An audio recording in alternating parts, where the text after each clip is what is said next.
जय माता अंजनी जी के सुंदर पुत्र ललन हो लाल। जय माता अंजनी जी के सुंदर पुत्र ललन हो लाल।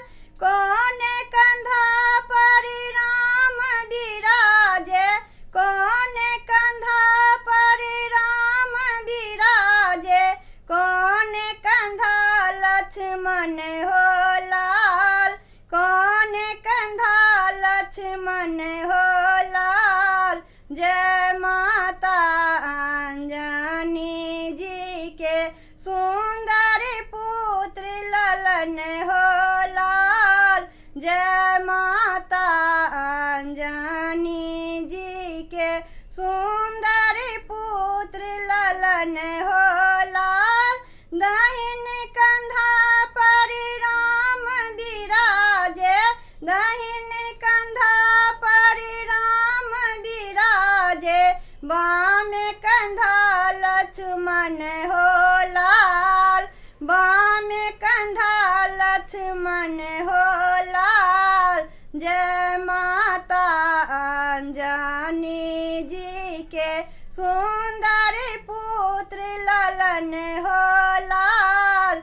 जय माता अंजनी जी के सुंदर पुत्र ललन हो लाल।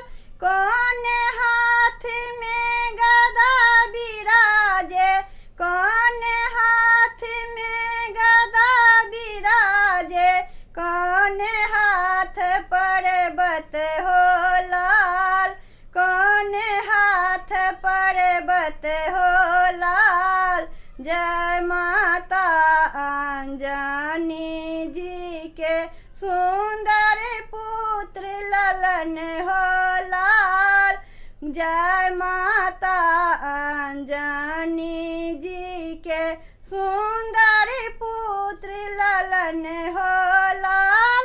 दाहिन हाथ में गदा विराजे, दाहिन हाथ में गदा विराजे, बाम हाथ पर्वत हो लाल, बाम हाथ पर्वत हो लाल।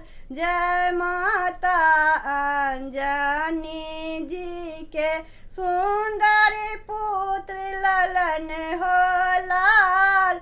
जय माता अंजनी जी के सुंदर